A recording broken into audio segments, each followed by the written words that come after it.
Bueno, buenas tardes. Soy Irene Benito. Un gusto estar con ustedes esta tarde en nombre del Foro de Periodismo Argentino y de la Asociación Civil por la Igualdad y la Justicia. Les agradezco muchísimo la conexión, el interés. Bueno, es un día de celebración para este equipo que hemos conformado entre nuestras organizaciones, porque estamos presentando un proyecto que fue arduo, difícil, ambicioso, llevó mucho tiempo y también está saldando una deuda larga que teníamos con el periodismo judicial. Eh, Les cuento un poco cómo va a ser la jornada de hoy para que estén enterados. Primero vamos a escuchar a Celeste Fernández, que es codirectora de ASIG. Luego vamos a escuchar a Martín Soler, que es un periodista de La Plata y miembro de la Red Federal de Periodismo Judicial. Después voy a dirigir yo unas pocas palabras eh, y luego a continuación vamos a tener a la periodista Alicia Miller entrevistando al columnista Carlos Pañi. Así que bueno, tenemos una jornada por delante muy rica y nutritiva, esperamos que la podamos disfrutar.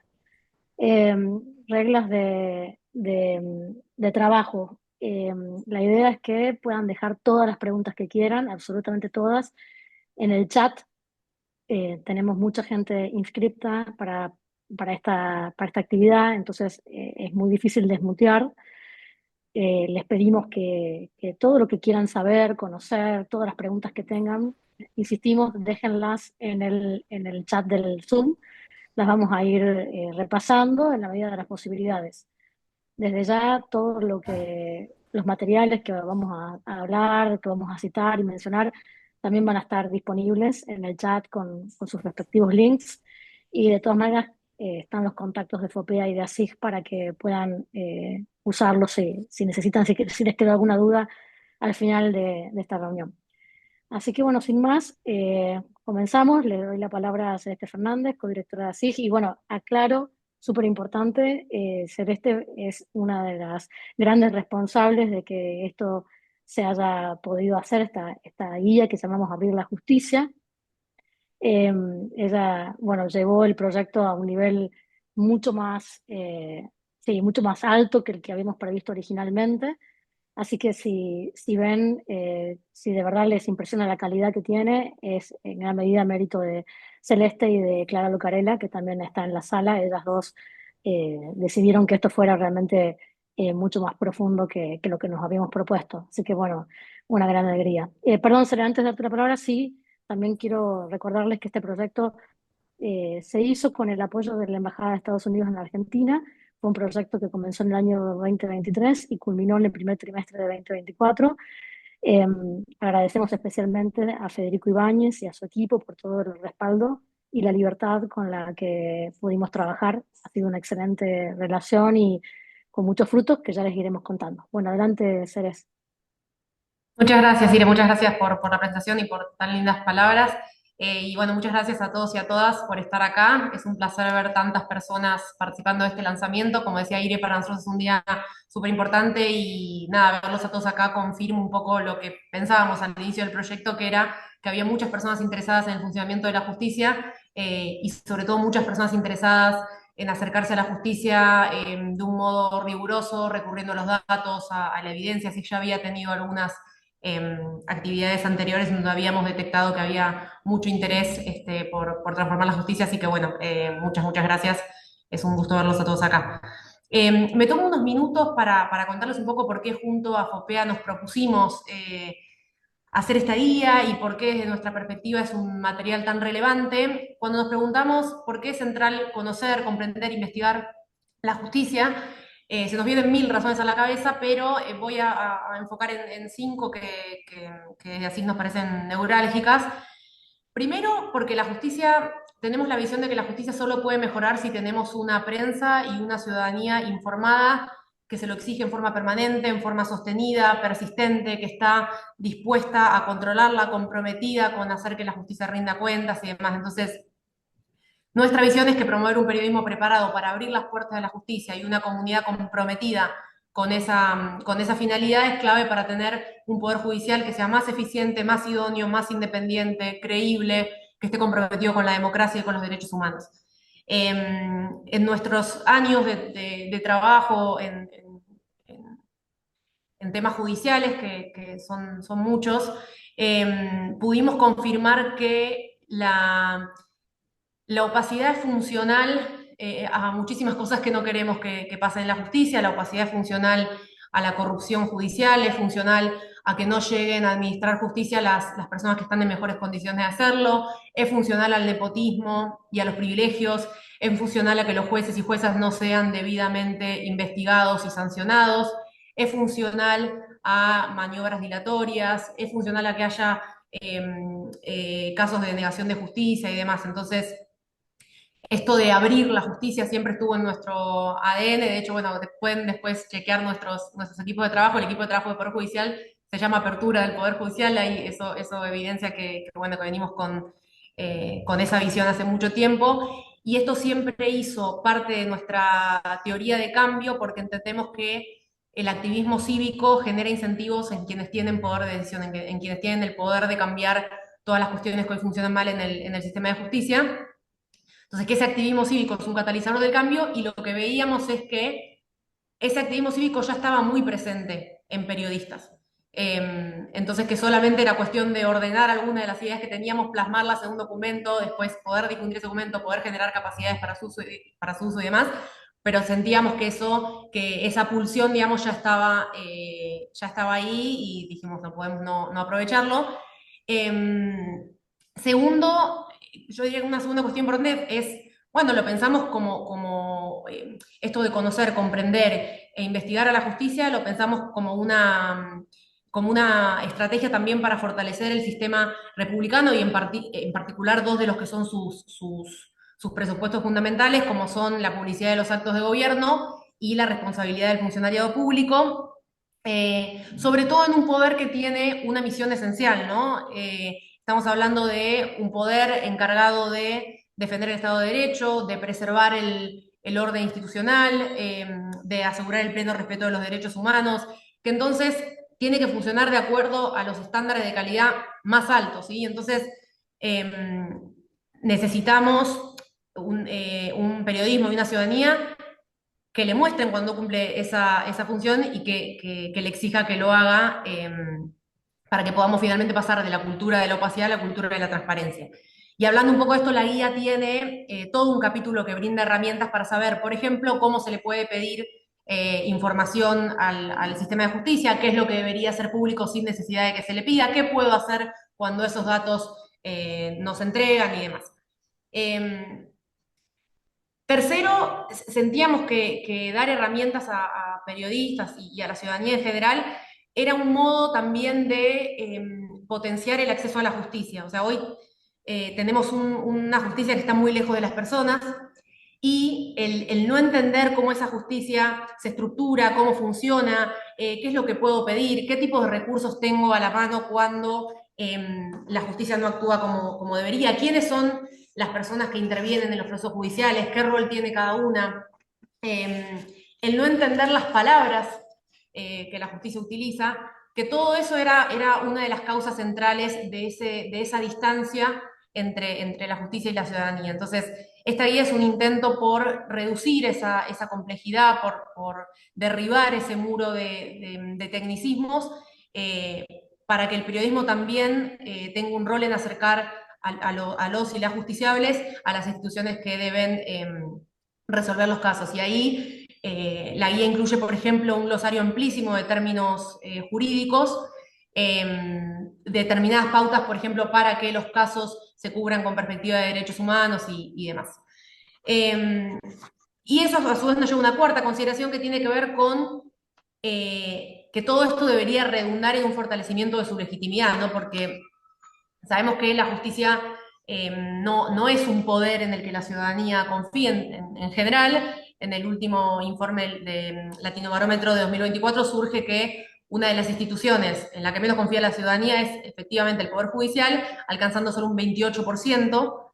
Y el índice de confianza en la justicia que elaboró recientemente la DITELA y el FORES indica que solamente el 14% de las personas encuestadas considera que la justicia es capaz y eficiente, que solo el 12% confía en que trata a todas las personas por igual, que el 13% solamente la considera honesta y que apenas el 9% confía en que controla el poder político y económico.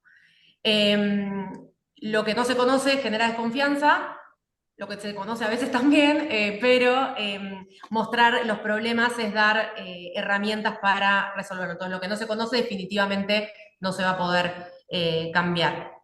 Y finalmente, una cuestión que también pensábamos cuando ideamos el proyecto es, bueno, esto sirve para mejorar la calidad del debate público, ¿no? Y con eso fortalece la democracia y al periodismo como uno de sus pilares fundamentales. Entonces, lo que decíamos es, necesitamos discusiones sobre el Poder Judicial que tengan mayor calidad. Y como los datos y los análisis profundos parecen importar cada vez menos, este también fue un esfuerzo quisimos ser congruentes con nuestra visión de que más que nunca hay que defender el valor de la evidencia. Desde así trabajamos mucho analizando los problemas a la luz de los datos, poniendo a disposición de la ciudadanía información pública, para que las discusiones que son relevantes para la comunidad se basen en razones y en argumentos, entendiendo que solamente un debate público de calidad nos va a permitir alcanzar una democracia pluralista, deliberativa y participativa como la que queremos, que esté motorizada a su vez por un periodismo fortalecido y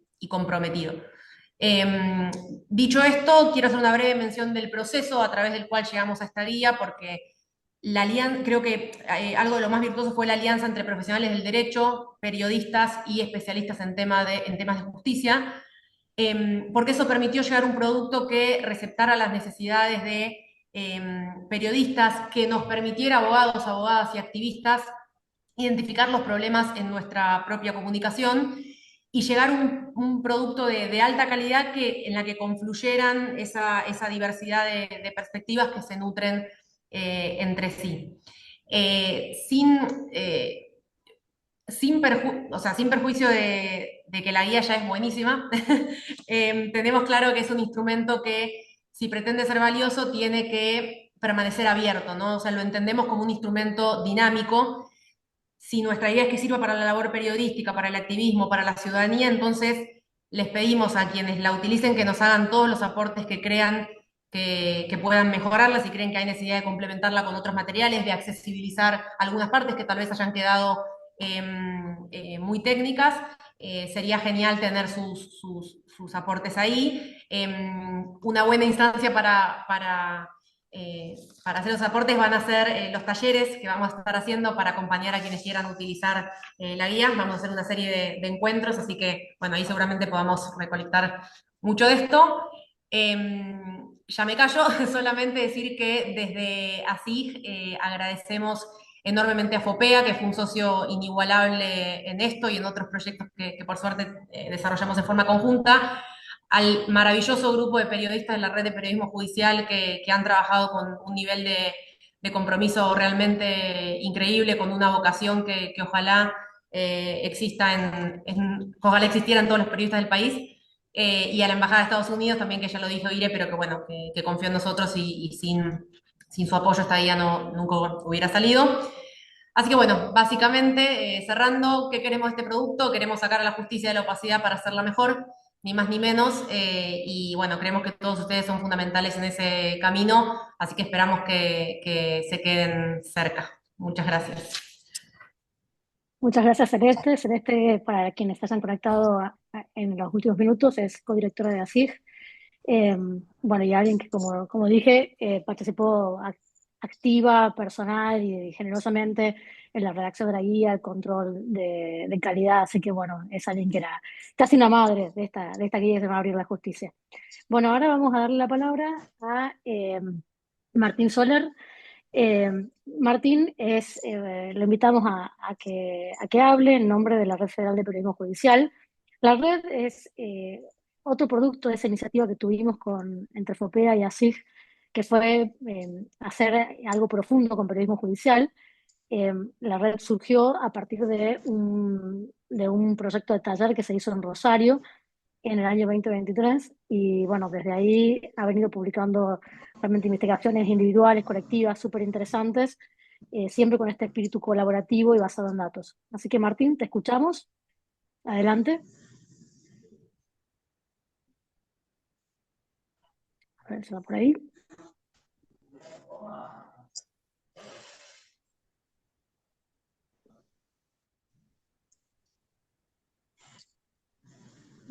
Estaba con una conexión inestable, Martín. Bueno, antes que nada, buenas tardes Ajá. para todos los presentes.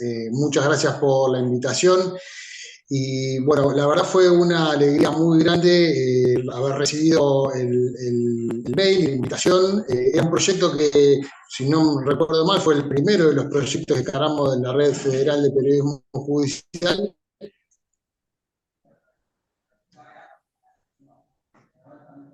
Hola, ¿se Ahí escucha? Ahora sí, Martín.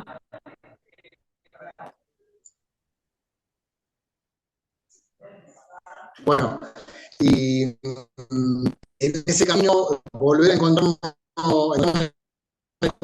eh, que comenzamos a escribir y a elaborar hace tiempo, cada uno con una manera diferente, verlo ensamblado, el trabajo de edición fue realmente una alegría.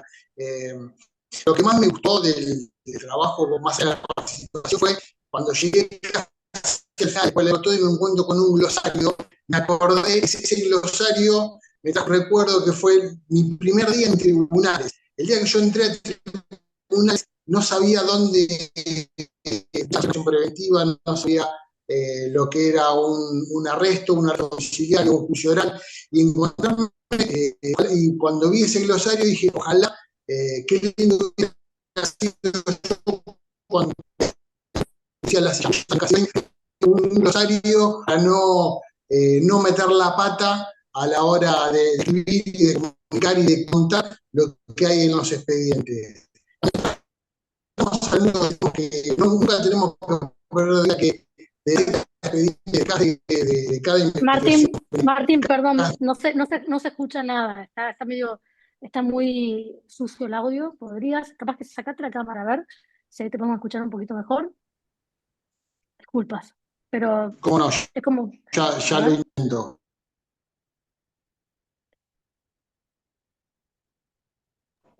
¿Ahí cómo se escucha? un poco mejor, ahí sí. Bueno, perfecto, sigo por acá entonces. Decía, encontrarme con ese glosario de términos judiciales me hizo recordar a mi primer día en tribunales, porque cuando entré no tenía absolutamente idea de nada, se abría todo un mundo nuevo para mí ya hace muchos años, y tener a mano, haber tenido a mano esa herramienta, como es el glosario que se puede leer casi casi sobre el final del documento, es un hecho importantísimo para cualquier periodista joven o para cualquier periodista que quiera incurrir, quiera ingresar al mundo judicial, porque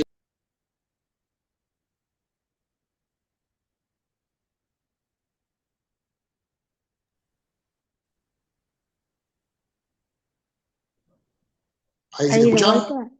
Sí, ahí de otra vez, pero te había muteado. Saca la cámara si querés, Martín.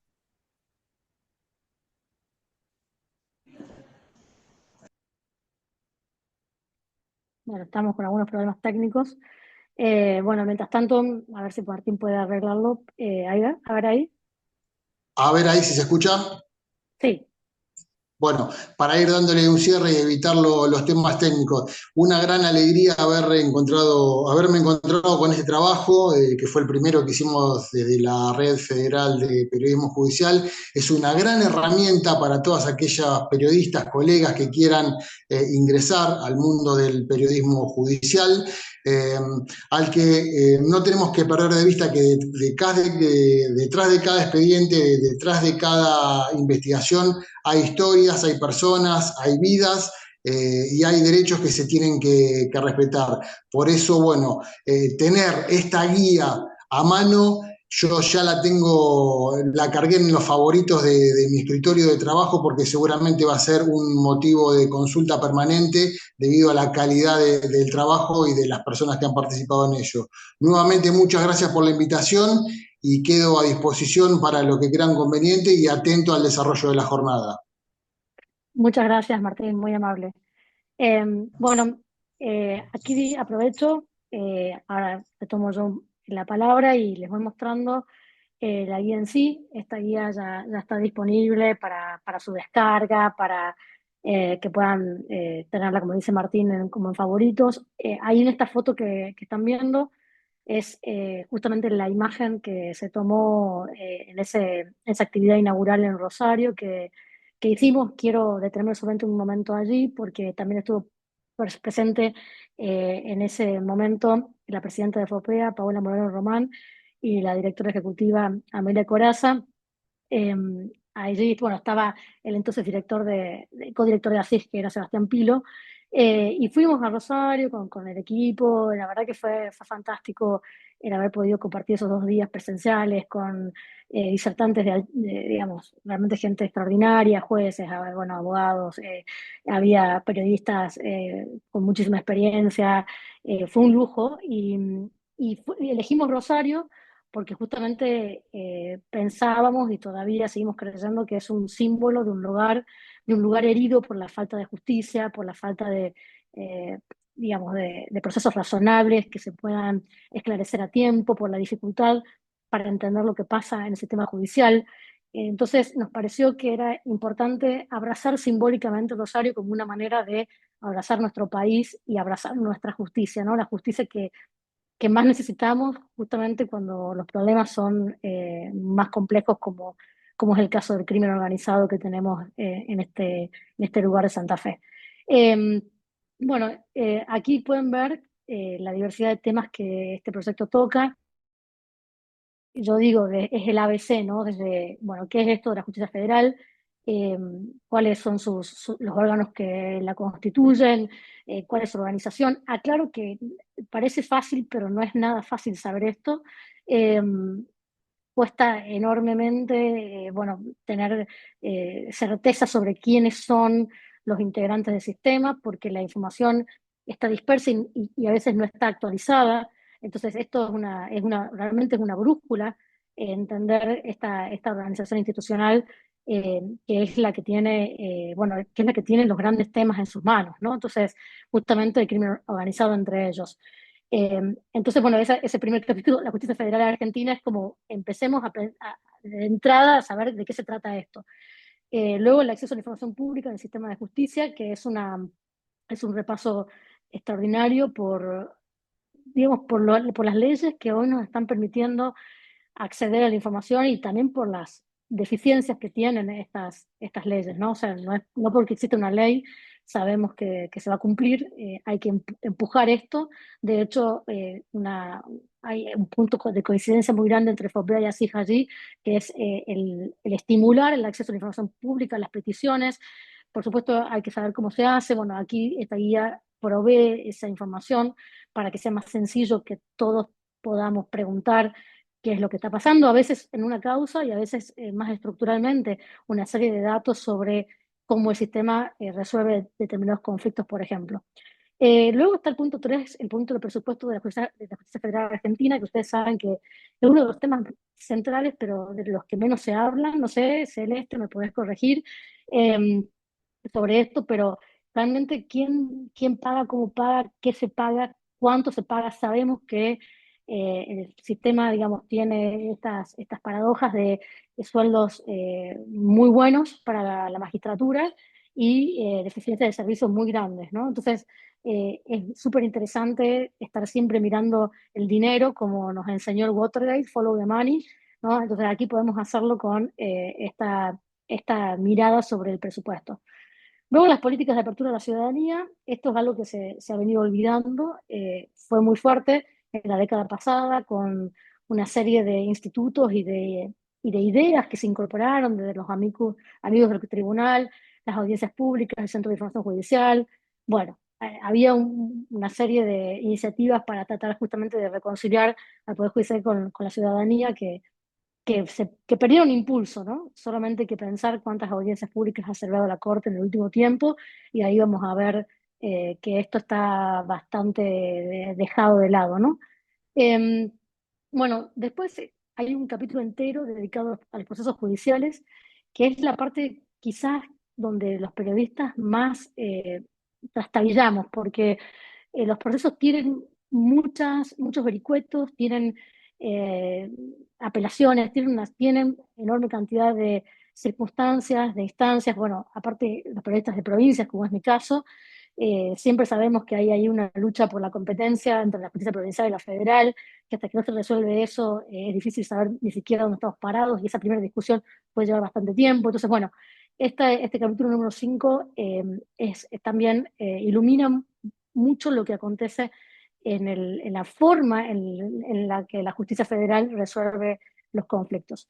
Luego hay algunas pautas para la cobertura de casos judiciales. eh, bueno, cómo cubrir casos sensibles, eh, cómo manejarnos con juicios orales, recomendaciones sobre el uso del lenguaje, que también son muy críticas para el periodismo y para que la ciudadanía pueda estar bien servida e informada. Por último, este capítulo 7 del que hablaba Martín en el glosario, creo que es un capítulo realmente muy relevante, tiene enorme cantidad de información. Bueno, a mí me encanta esto porque eh, podemos aprender aquí desde la prisión preventiva, la probation, los recursos, los distintos tipos de recursos de testigo protegido. Hay enorme cantidad de información que se puede buscar con control F o command F directamente, entonces podemos salir del paso rápidamente. Creo que eso es súper valioso. Algo importante sobre la guía, que no lo dijimos antes, es que se trató de no hacerla, sí, tiene 124 páginas, pero se trató de hacerla lo más accesible posible.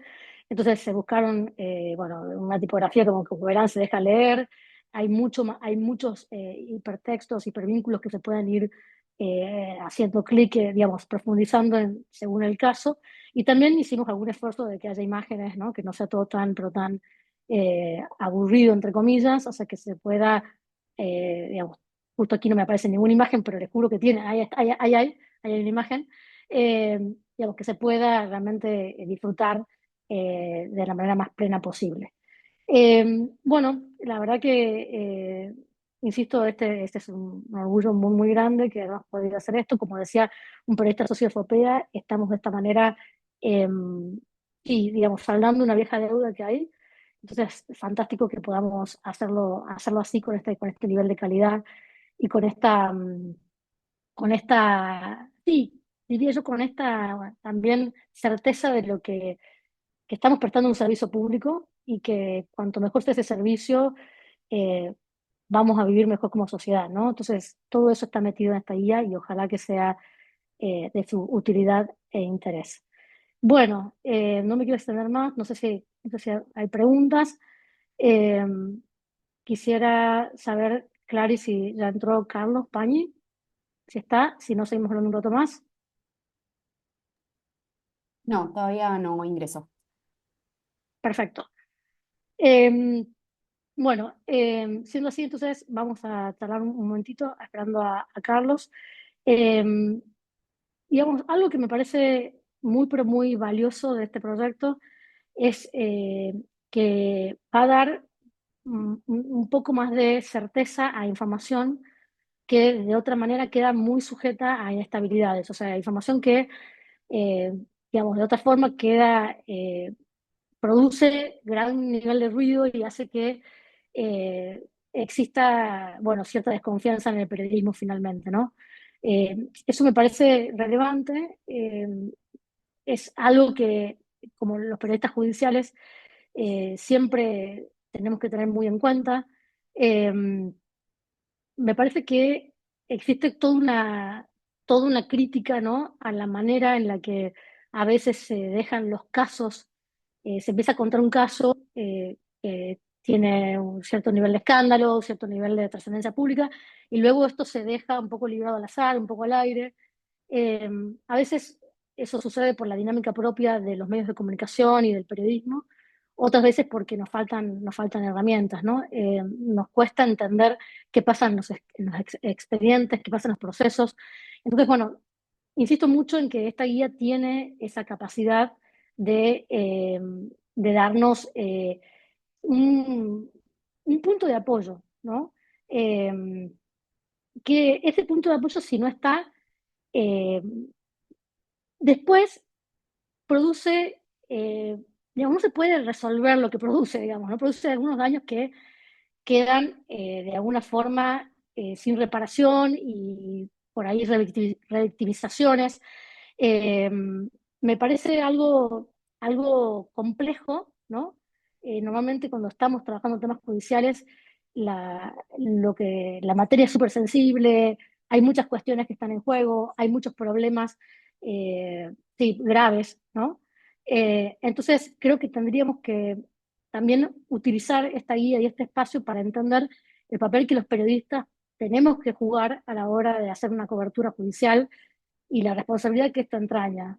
Es decir, en la guía se pone mucho énfasis en escuchar las campanas, digamos, no, digo, preservar la presunción de inocencia, que no exista bueno, sí, en la medida de lo posible, un juicio mediático prematuro o acelerado que después produzca, bueno, confusión, ¿no? Porque puede suceder tranquilamente que a continuación, digamos, los tribunales absuelvan o sobresean y entonces la sociedad queda muy frustrada y muchas veces eso puede suceder por tener haber, digamos, acelerado un juicio que es algo que al periodismo no le corresponde, ¿no?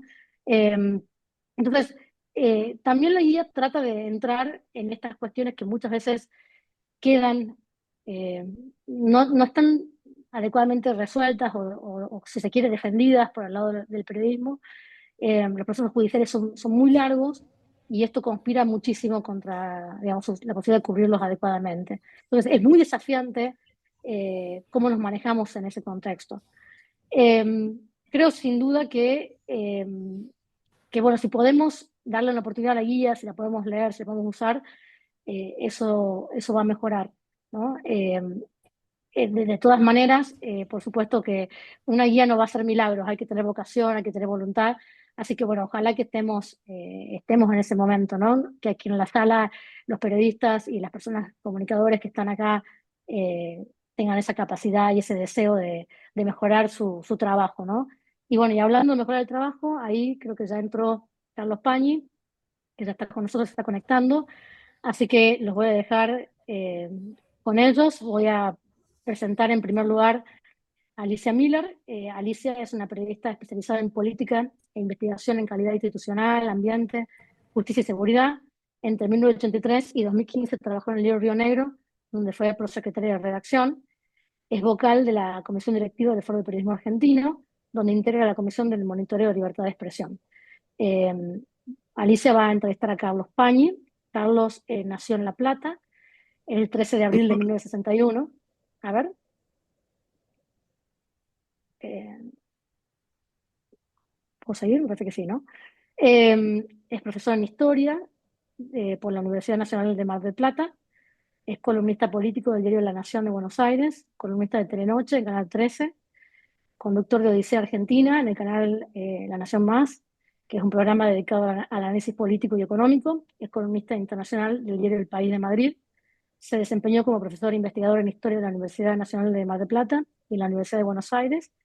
Y es uno de los periodistas, o el periodista más respetado del país, según un estudio de la consultora Poliarquía, que lo viene poniendo en esa posición desde hace varios años ya. Además, Carlos fue condecorado con la Orden del Río Branco del gobierno de Brasil. Bueno, Alicia, todo tuyo. Carlos, muchas gracias por la conexión y por aceptar esta invitación de parte de FOPEA, de ASIG y de la Red Federal de Periodismo Judicial. Adelante. Muchas gracias a ustedes. Bueno, buenas tardes. Muchas gracias a todos por compartir con nosotros esta jornada tan importante para FOPEA, para SIG, como organizadores, y especialmente gracias al periodista e historiador Carlos Pagni.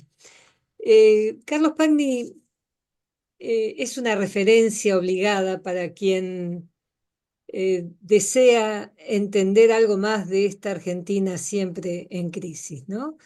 Él conoce bien las luces y las sombras de la justicia argentina, en especial, bueno, las de Comodoro Pi, y ha padecido, en cierto modo aún padece, algunas de las demandas y causas hoy conocidas por su sigla en inglés SLAP, y que en criollo son intentos de acallar a curiosos y a críticos, ¿no? Por eso su mirada nos resulta especialmente interesante en este tema.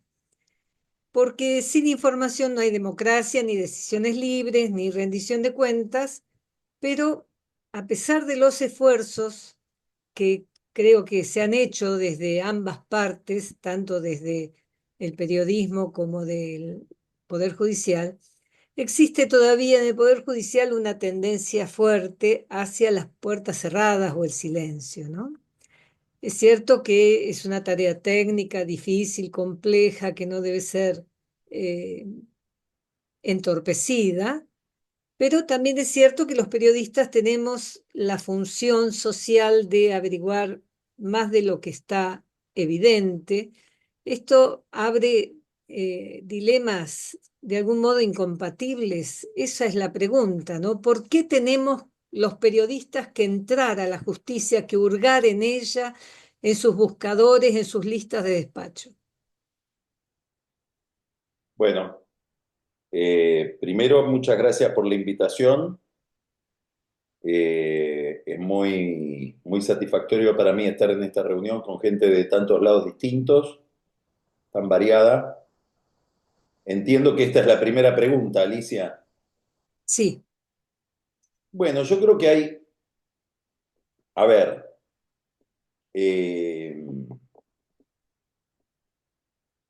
la pregunta, para contestar esta pregunta hay que ver un proceso más general que no tiene que ver solamente con la justicia, tiene que ver con las distintas dimensiones del fenómeno de la corrupción que afecta a la Argentina y afecta a otros países similares a la Argentina, eminentemente en América Latina, donde el problema de la corrupción es un problema muy preocupante porque supone la instalación de mafias, la vigencia de circuitos de lavado de dinero que favorecen otro tipo de fenómenos como el narcotráfico, etcétera. Es decir, hay todo un dispositivo que se ha ido formando a lo largo del tiempo alrededor de la corrupción, y eso le ha dado a la justicia un lugar en la política que a mi juicio trae muchísimos problemas, plantea muchísimos problemas. Plantea disfunciones muy grandes que amenazan al sistema. Nosotros creo que estamos hoy en presencia de uno de esos problemas, por ejemplo. Alguien que es un candidato que puede competir en las elecciones y que tiene una representación muy considerable, sobre todo en un sistema que se ha fragmentado tanto, que es Cristina Kirchner, podría quedar fuera de carrera por la penalización de su conducta, que obviamente para la mayor cantidad de gente que está preocupada por los temas de transparencia y porque los recursos públicos sean bien administrados, es una sanción que corresponde.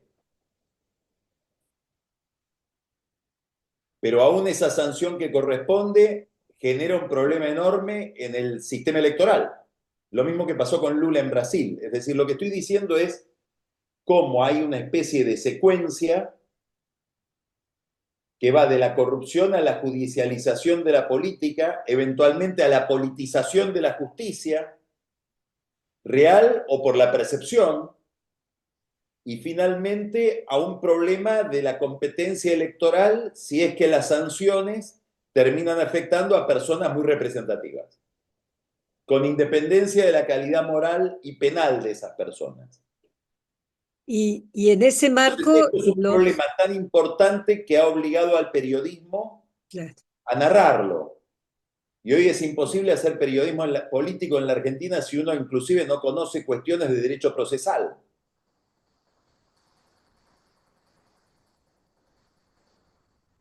Que es un recurso extraordinario, que es un recurso en queja a la Corte, todo esto que estamos viendo ahora con Cristina, que si fuera la política argentina una política más transparente, no tendríamos necesidad de saberlo. También el periodismo se judicializa, para contestar tu pregunta de por qué el periodismo tiene que ir a tribunales a indagar. Bueno, porque ahí en tribunales está pasando parte de la política. sin ir a otra dimensión que no tiene que ver con la corrupción del funcionario público, sino con temas más complicados que tienen que ver con, como dije, la instalación de mafias, todo lo que estamos viendo que está... Hoy allanaron al juez Bailaque en Rosario. Bueno, ahí hay otra trama distinta. Sin hablar de los niveles de corrupción fenomenales que afectan a los más pobres, bajo la forma de clientelismo, de inseguridad, de lugares donde la vida no vale nada. Todo eso hace que la justicia cobre un papel desproporcionado en la vida pública que hace que el periodismo tenga que entender de qué se trata. Sí, por otro lado, en ese esquema que bien describís, Carlos, los periodistas también son partes de un esquema de medios que muchas veces también se politiza, del mismo modo que la justicia lo hace, ¿no?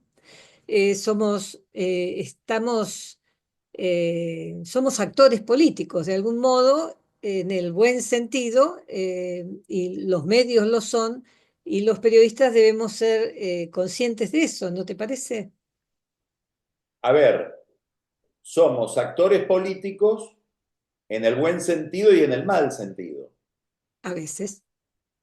Es decir, depende del caso, pero vemos un nivel en muchos casos, de inspiración muy facciosa en el periodismo que lo pone en otro lugar del tablero, digamos. Pero sí, obviamente que somos... A ver,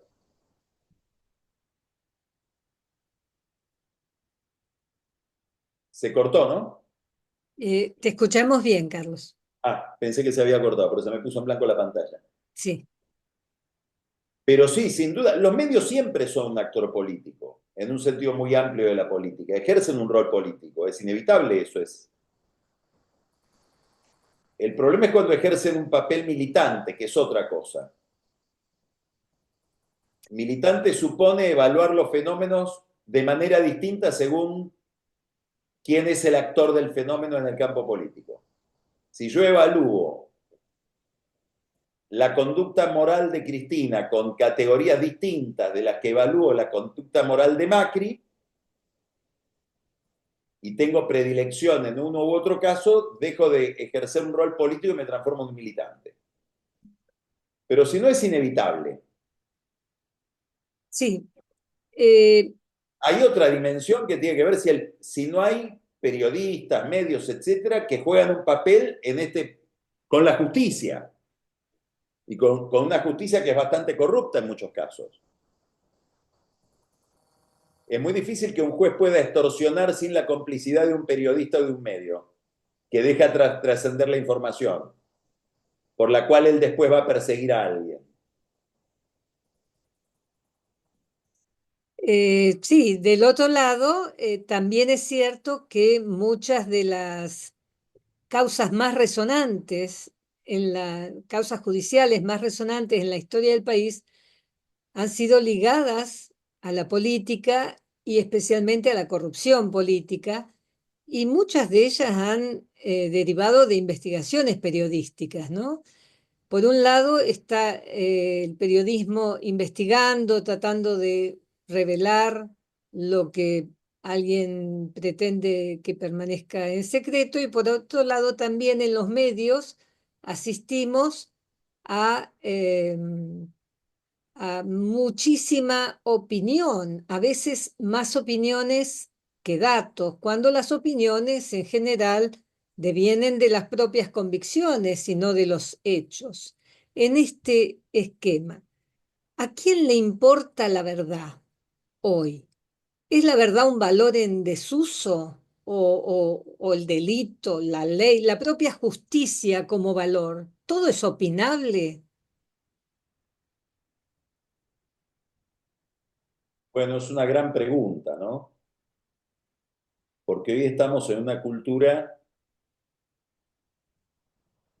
política donde hay una exaltación, a mi juicio, inquietante de la emoción. de los sentimientos, de la agresividad, del odio, etc. Todo eso prescinde de la verdad. Se puede convivir tranquilamente con la mentira si uno está muy emocionado o fanatizado con algo. Este problema de la verdad va ligado también a un problema que tiene que ver con el dogmatismo y la radicalización de las opiniones. El dogmatismo, el fanatismo, son expresiones del intelecto humano que prescinden del sentido crítico, y no hay verdad sin sentido crítico. Probablemente no haya verdad sin interlocución, sin diálogo. La verdad es algo que está entre, no está en. Supone intercambio de opiniones, supone intercambios de puntos de vista, el acceso a la verdad. Y hoy estamos frente a una cultura política que, en general,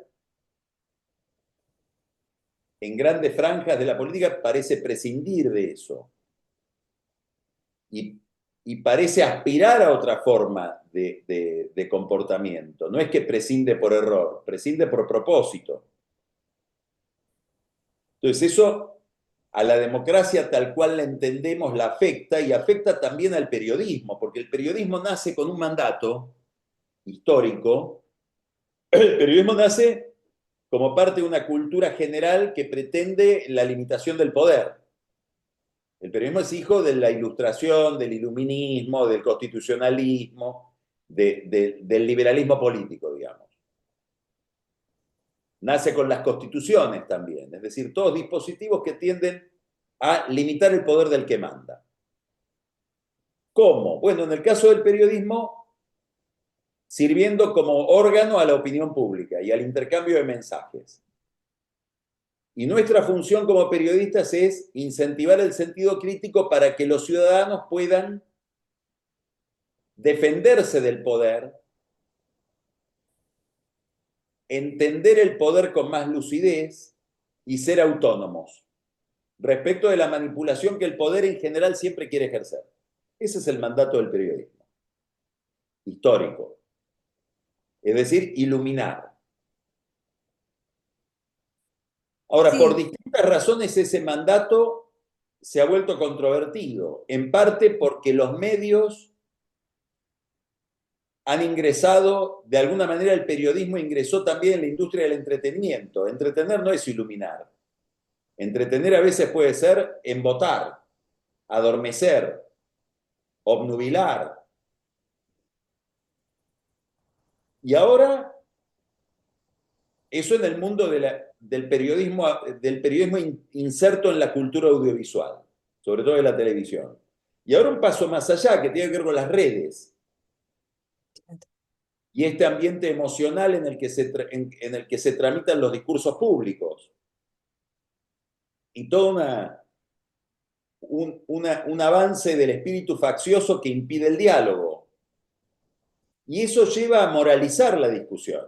Yo leía el otro día, hay un libro magnífico que se llama El tirano, es un libro de un crítico literario de Harvard, que analiza el papel de la política en la obra de Shakespeare, y sobre todo el papel del populismo.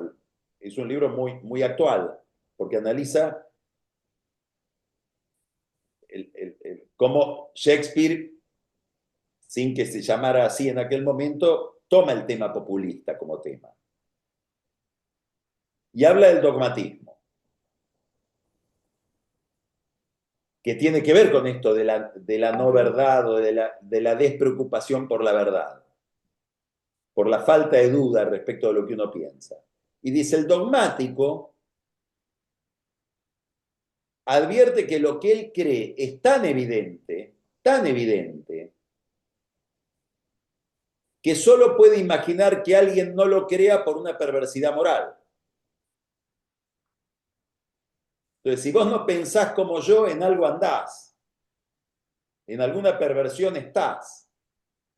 Hay una inmoralidad en tu sentido crítico, porque sí es obvio que lo mío es cierto. Entonces, la pérdida de sentido crítico, ejercicio de la crítica en las sociedades en general, que está tan asociada a estas formas de democracia que tenemos ahora, favorece ese tipo de desviación. Más otro fenómeno, que no se da en todas las sociedades, pero se da en algunas, y en la Argentina lamentablemente se da de manera cada vez más extensa, que es la crisis de la educación.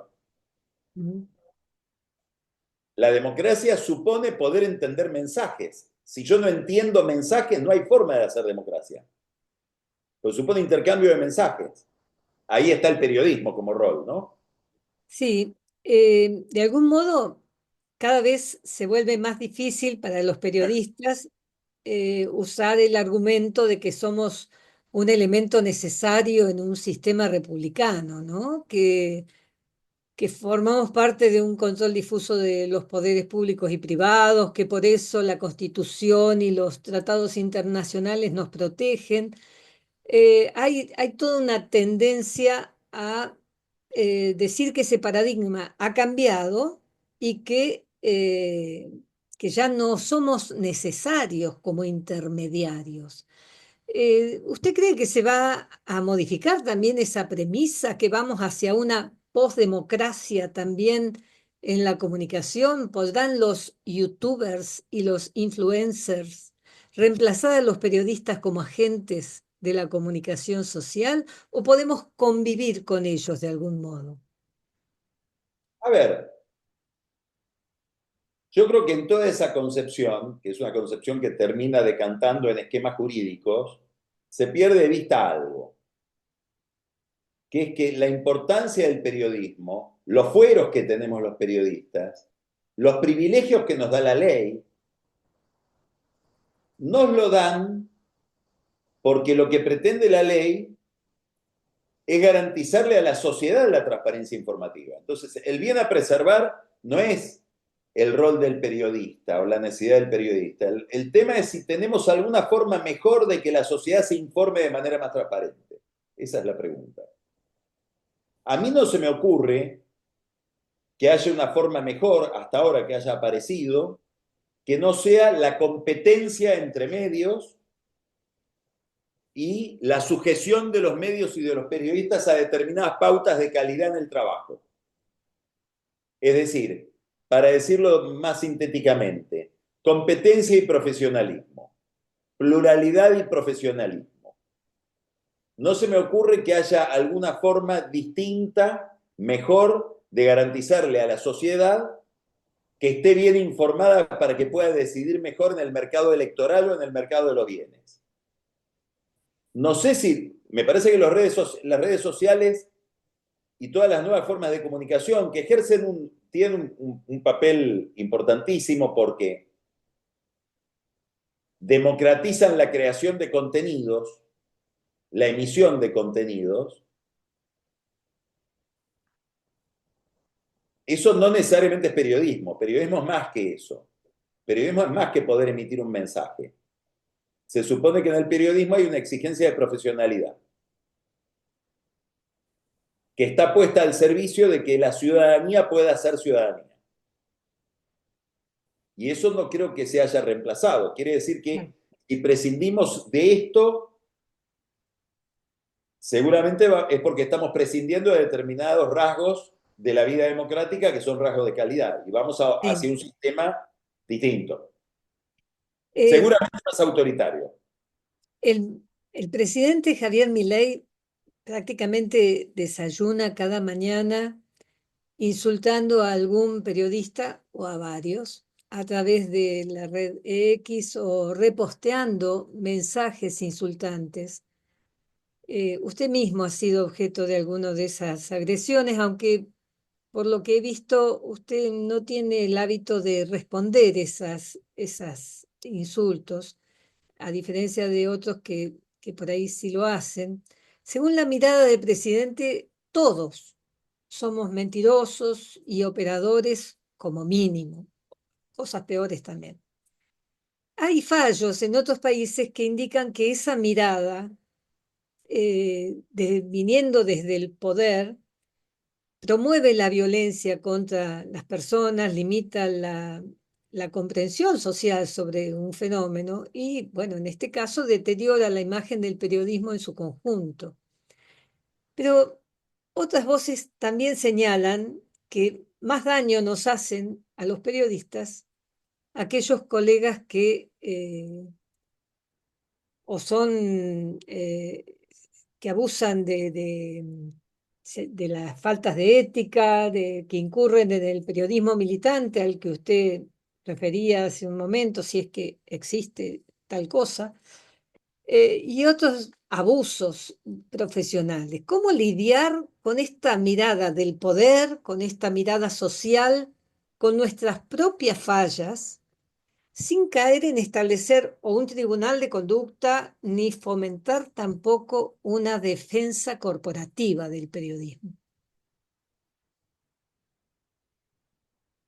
Vuelvo a la idea anterior, cuando se defiende el periodismo es porque el periodismo solo merece ser defendido en el marco de una defensa de la transparencia informativa que beneficia a la sociedad.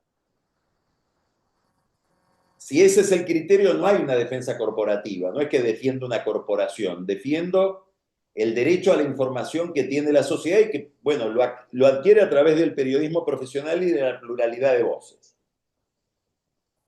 Respecto de los ataques del poder a la prensa, son tan viejos como el poder mismo.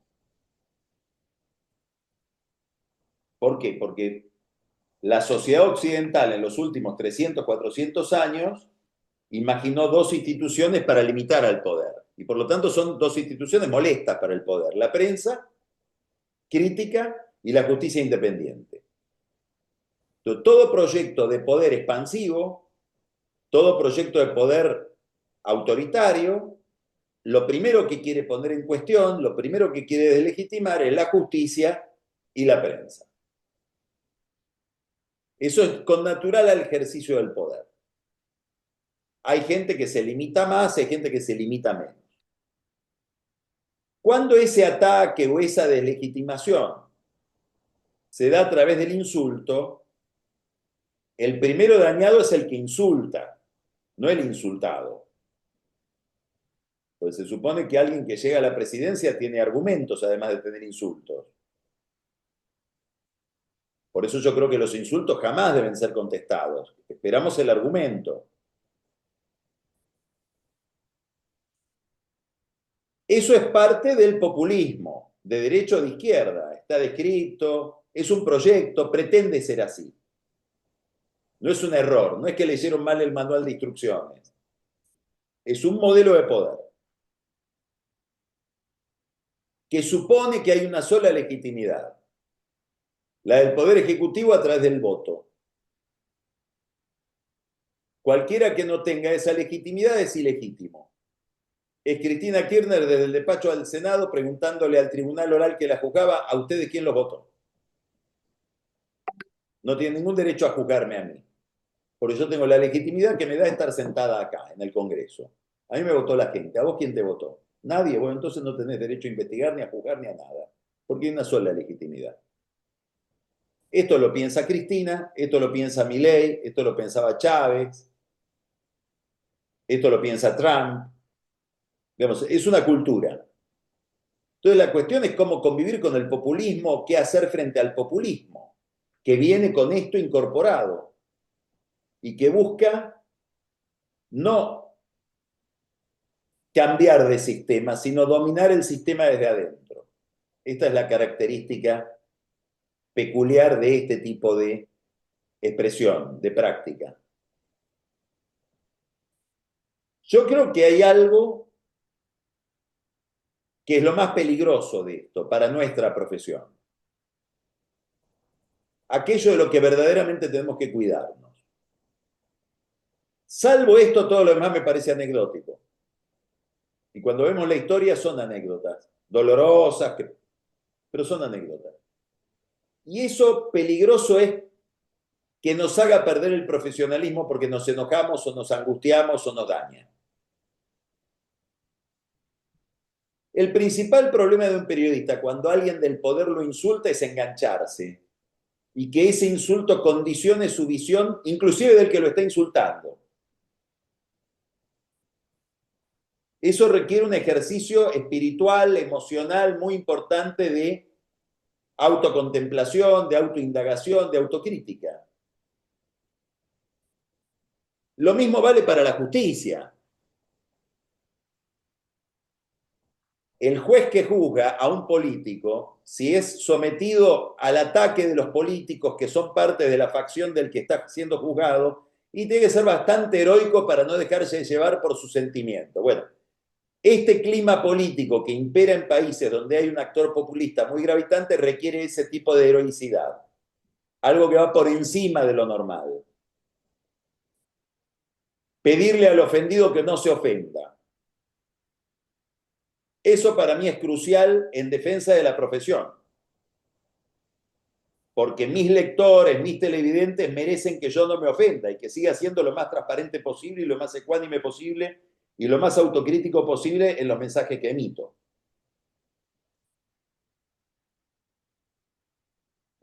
Acá una de las preguntas que nos hacen llegar los asistentes a esta jornada es, ¿considera que incluso el Consejo de la Magistratura se ha politizado y partidizado a tal nivel que termina yendo en contra del espíritu otorgado por los convencionales de 1994? ¿Sugiere alguna alternativa que subsane esta falencia en la administración y control de la justicia? Esto viene a cuento también, siendo que hay tantos cargos por cubrir en la justicia, ¿no? Bueno, el Consejo de la Magistratura se ha convertido en una institución tan o más opaca que los juzgados a los que tendría que mejorar. Está muy viciado por intereses corporativos y además demuestra algo, que no hay ninguna organización colectiva que pueda funcionar, elegir candidatos, elegirlos sin un partido político detrás. Esto es lo que... La idea original, que era que iba a haber una representación genuina de los abogados, genuina de los académicos, y que a la representación política iba a estar genuina de los jueces, y que la representación política iba a estar solamente en manos de los representantes del Congreso y del representante del Poder Ejecutivo, que es la idea original de la Constitución y de las leyes que la regularon, en la práctica no funciona, porque al final cuando se eligen los abogados, los eligen partidos políticos, organizan esa elección detrás de los colegios de abogados. En las listas de jueces son listas partidarias, sí, tienen distintos colores, pero expresan básicamente alineamientos políticos. Todos sabemos que tal color es el kirchnerismo y tal color es el antikirchnerismo. Entonces termina muy politizado. Cristina lo quería blanquear esa politización con la ley de democratización de la justicia, que era que los consejeros se elijan en las listas de los partidos.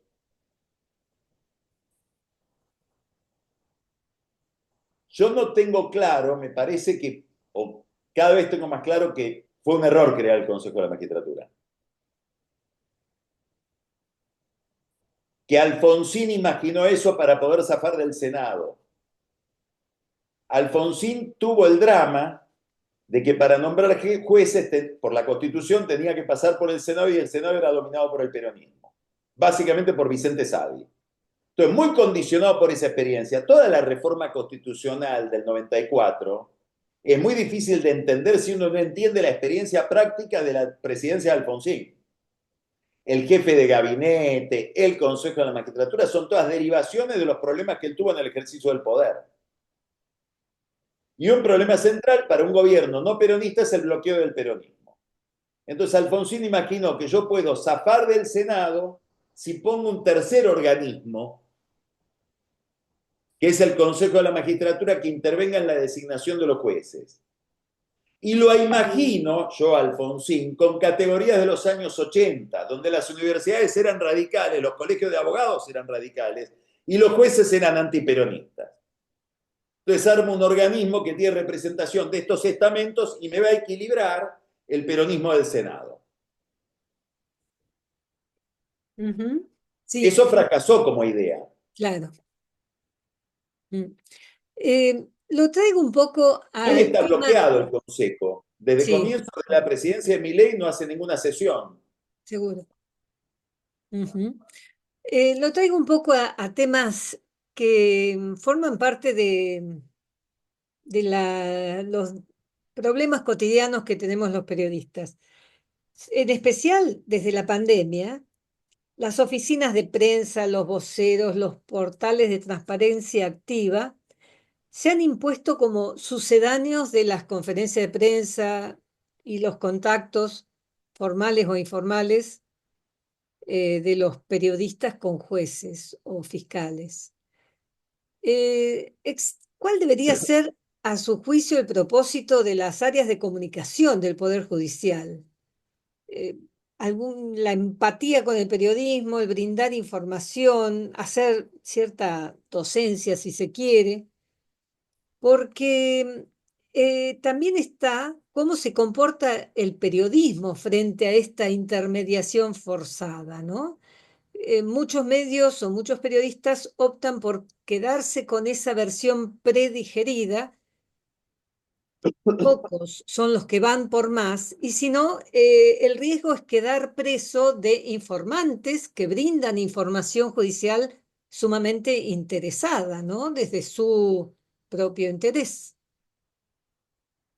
Bueno, acá depende todo del oficio del periodista. No se me ocurre otra respuesta. Y De de la que le vocación que atiendan tenga el el teléfono, periodismo. ¿no? ¿Cómo? De que le atiendan el teléfono también.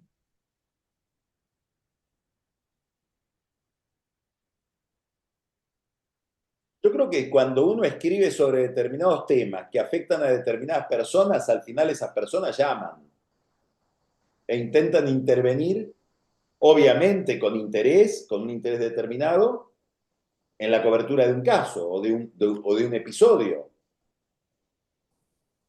Si uno hace el trabajo intensamente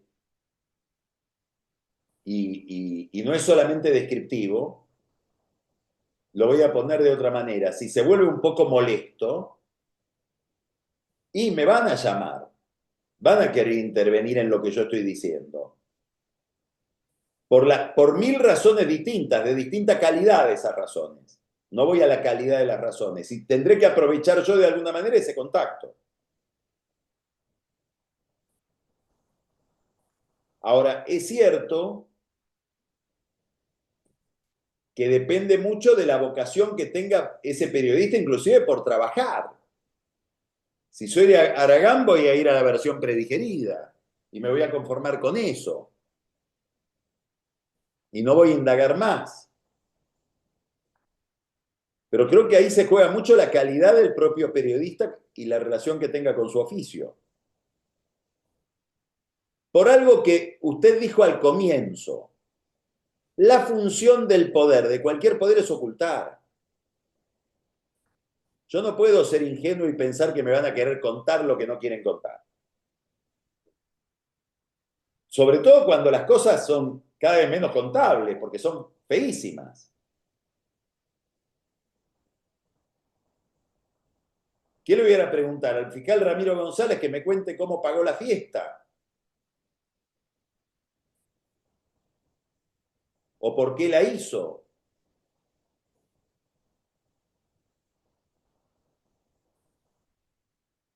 Sí.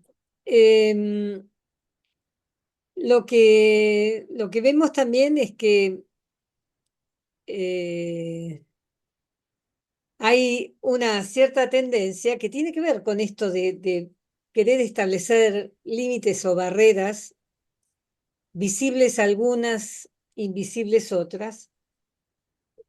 Hay quienes señalan que es necesario establecer estándares más elevados de qué periodistas pueden cubrir tribunales, ¿no? Y ahí es como que hay una siempre tensa relación entre hasta dónde se puede regular o condicionar la labor de los medios de prensa. Pero también está la realidad que viven muchos periodistas de estar en portales donde tienen que trabajar temas para portales digitales, tener más de un trabajo.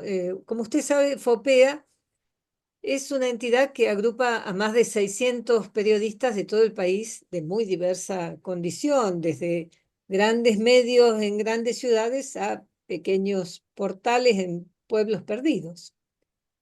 Según su visión, en este contexto que involucra no solo los dilemas políticos globales a los que nos referíamos hasta ahora, sino también las pequeñas, grandes batallas que libra cada medio por sobrevivir. ¿Cómo ve el futuro del periodismo de investigación? ¿Qué les diría usted a estos periodistas que la batallan todos los días en Caleta, Olivia o Purmamarca y en todos los puntos entre uno y otro? Que no van a encontrar otra motivación que la pasión por hacer bien lo que hacen y la pasión por informar. A mí me tocó estar el año pasado, en el 2023, en Múnich. En Múnich hay un gran archivo extraordinario sobre el nazismo. Y en ese archivo, dentro del archivo, había una exposición sobre periodismo en los guetos. Y ahí aparecía en las vitrinas unos documentos emocionantes de gente que con un pequeño mimeógrafo escribió un pequeño periódico de 2 páginas para que otros lo leyeran dentro del gueto exponiéndose a que los maten.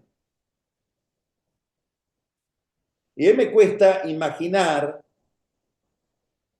una expresión más nítida, más clara de la vocación que tenemos los periodistas por comunicar que esa, que es una pasión suicida.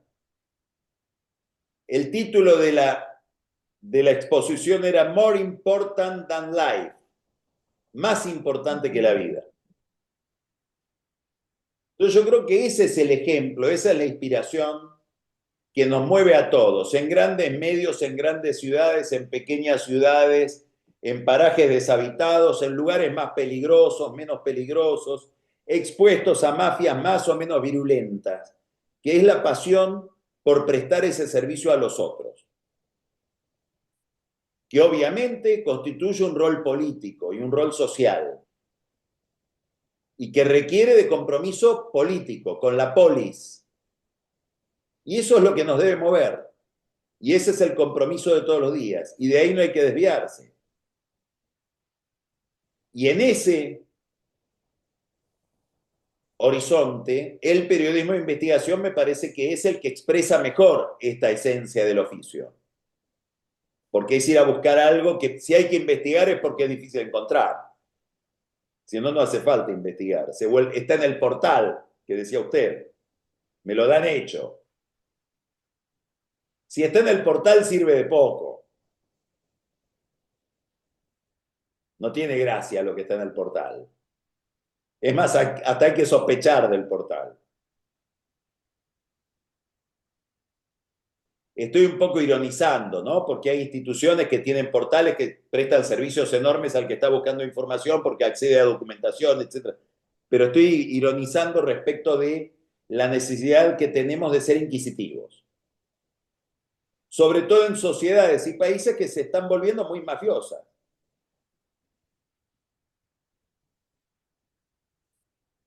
Sí. Hay dos cosas. Una que, bueno, este gobierno modificó por decreto la ley de acceso a la información, la reglamentó. Una de las preguntas que nos hacen los asistentes es si usted experimentó dificultades para acceder a información como consecuencia de esa modificación. Y otra de las preguntas es sobre este nuevo sistema procesal penal, el sistema acusatorio que se está implementando a nivel nacional en estos tiempos, que ya está implementado en varias de las provincias, pero ¿cómo lo ve usted en relación con la tarea que tendrán los periodistas? Digamos, por un lado, las modificaciones a la ley de acceso y las No tuve modificaciones. ninguna experiencia, digamos así, frustrante porque no he recurrido a la ley. Así que no sé qué pasaría si la uso, si la esgrimo. Respecto del otro tema, no lo he pensado, pero me parece que no cambia demasiado la función del periodista en relación con casos judiciales. Puede cambiar la relación del magistrado. Me llama la atención que los fiscales de Comodoro Pi no quieren el sistema. Están buscándole la vuelta para que no se los implementen. No quieren el poder que les dan. Es raro, todavía no entendí por qué. Pero como sospecho mucho de esa gente, tiendo a pensar mal. Pero no se me ocurre cuál es la manera en que podría afectar nuestro trabajo. Sí, en Obviamente, realidad que el depende después de objetivo la calidad sería de la... simplificarlo, ¿no? ¿Cómo? El objetivo, digamos, la lógica indicaría que debería ser más simple el acceso a la información. Sí, bueno, no sé cuál es. El acceso a la información depende del momento procesal, de la calidad de los funcionarios que están ahí.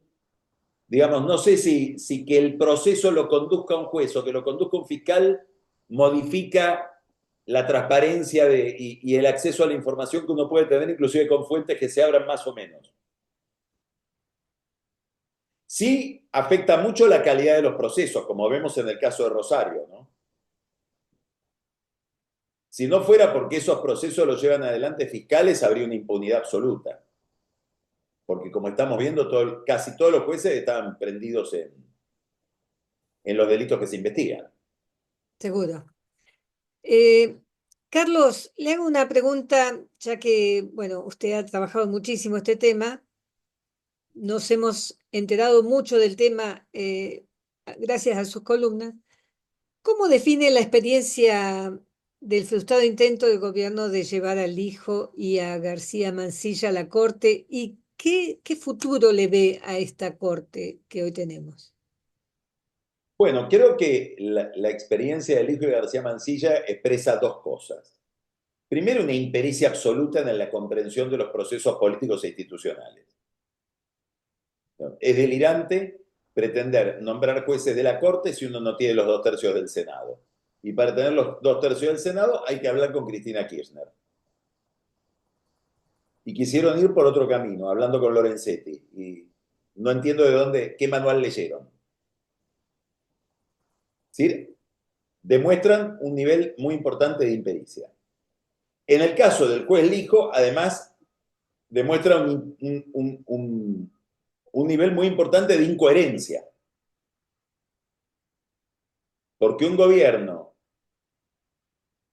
no entiendo cómo el gobierno puede decir que el Senado rechazó los pliegos porque el Senado es una casta cuando uno de los pliegos era el del hijo. No conozco a nadie que sea más casta en el orden judicial que el hijo. Ya buscaron al emblema. Entonces me parece una incoherencia y pone de manifiesto un desinterés de Milei por la cuestión de la transparencia institucional olímpico, que se manifiesta en otros temas. Digamos, si estamos hablando de periodismo ligado a la justicia, que Cunio Libarona sea el ministro de Justicia es una definición extraordinaria de cuál es el programa de este gobierno respecto de la calidad de la justicia. Tiene todo el derecho del mundo Cunio Libarona a defender a los peores corruptos de este país. Y ellos tienen derecho a ser defendidos. Ahora, cuando lo transformo en ministro de Justicia, estoy emitiendo un mensaje político de que quiero eso. Entonces, me parece que el gobierno manifiesta en estas cosas un estado de esquizofrenia respecto del liberalismo como concepto extraordinario. Es un gobierno que es hipersensible frente al liberalismo en términos de mercado y muy poco sensible al liberalismo en términos de república. Respecto de la Corte, creo que vamos a tener esta Corte por mucho tiempo y que es una Corte que va a ir seleccionando los temas para tratar en temas que coincidan los tres para no tener que convocar a conjueces. No creo que la política argentina pueda lograr los 2/3 del Senado en las condiciones en las que está por mucho tiempo. Entonces creo que va a ser una corte de 3 y que van a ir seleccionando los temas sobre los cuales van a fallar para que fallen los 3 juntos.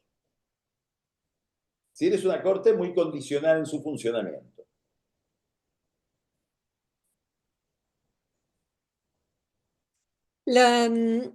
Por último, respecto de las próximas elecciones, se da un reordenamiento bastante curioso de las fuerzas políticas, ¿no? Por un lado, ya lo vivimos en el último comicio, donde esta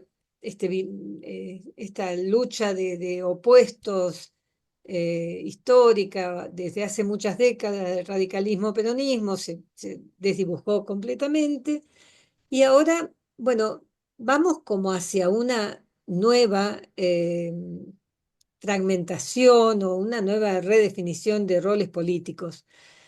Usted es un estudioso de la historia.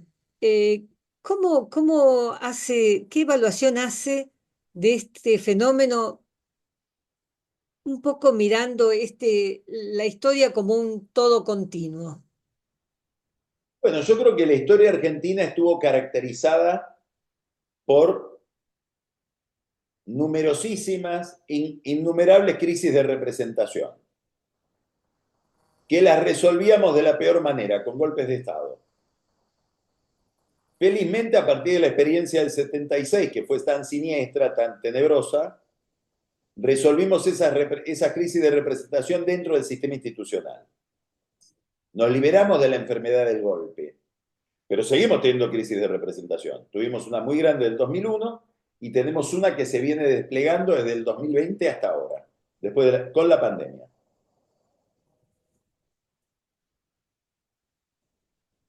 Esa crisis de representación tiene manifestaciones.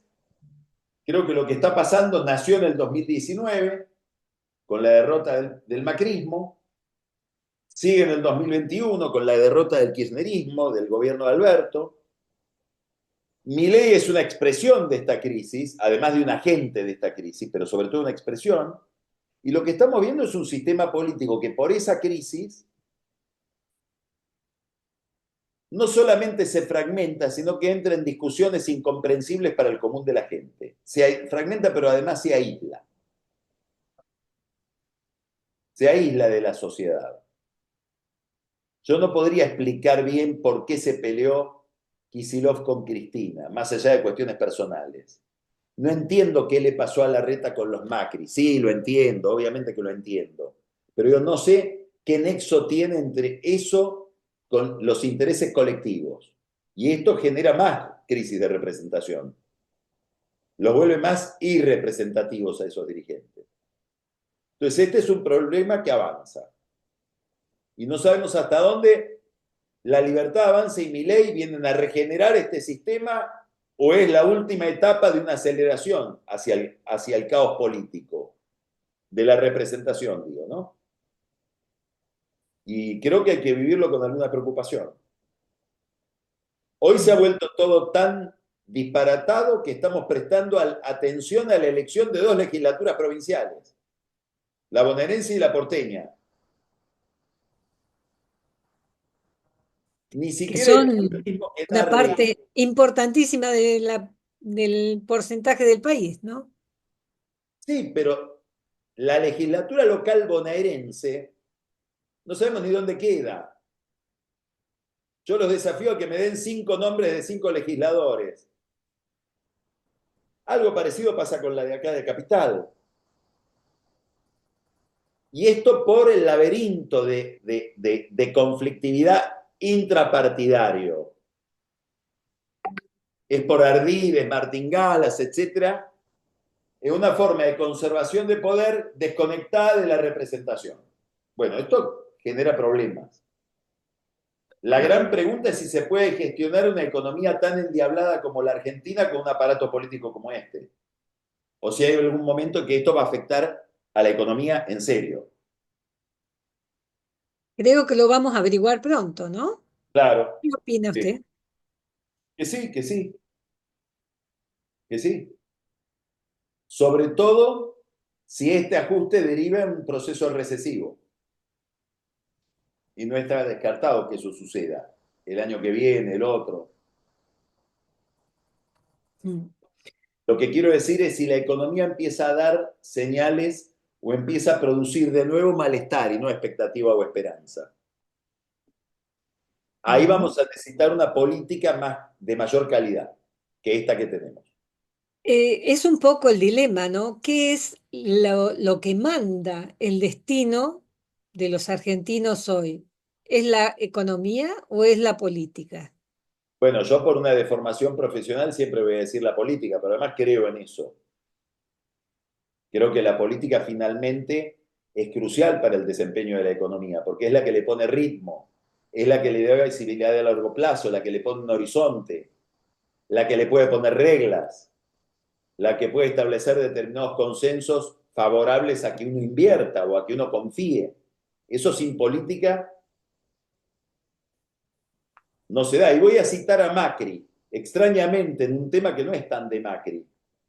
El año pasado, en marzo, a mí me tocó a Macri entrevistarlo en una reunión privada en Punta del Este. Era una entrevista pública, pero era un lugar reservado. Y le pregunté por el hijo. Es la primera vez que Macri habló del hijo. Marzo del año pasado. Y Macri dijo algo muy interesante ahí. Una gran idea. Que tiene que ver con este tema que estamos acá conversando nosotros hoy, que es el tema de la justicia. Cuando hay que ordenar la economía y sacar la economía de la crisis, es muy importante la confianza. Muy importante la confianza. Julio María Sanguinetti, el expresidente uruguayo, la llama la institución invisible. Y Macri dijo, y la confianza no la proveen los políticos, la confianza al final la dan los jueces. Entonces, no solo la política determina la calidad de la economía, la justicia determina la calidad de la economía. Y le hago una última pregunta, Carlos, ya para cerrar, que estamos sobre la hora de cierre. En ese esquema de lo que se nos viene, ¿la justicia y el periodismo son parte del problema o podemos ser parte de la solución? Las dos cosas, las dos cosas, las dos cosas. Hay periodistas y periodismo que es parte del problema y periodistas que son abiertamente parte de la solución, igual que en la justicia. No tengo dudas de eso. Bueno, Hay que hacer todo para que seamos más parte de la solución que del problema. Y eso requiere esperemos, trabajo. esperemos que así sea. Espero que sí. Bueno, le agradezco muchísimo No, el su agradecido tiempo. soy yo, para todos y para usted especialmente. Bueno, y agradecemos también desde ASIG y desde FOPEA a todos los asistentes.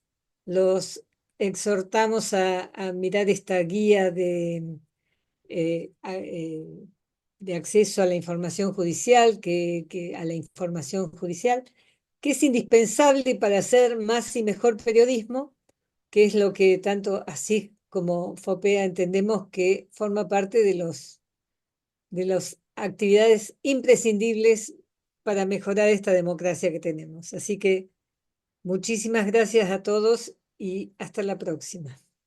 No sé, Irene, si querés decir algo más. Quiero agradecerle a Irene que me conectó. Estás en mute. Tan amable. Muchísimas gracias, Gracias. Carlos, por responder a esta Gracias a ustedes. invitación Muchas y gracias. por participar de este encuentro. Muchas gracias. Hasta luego. Chao, chao, gracias.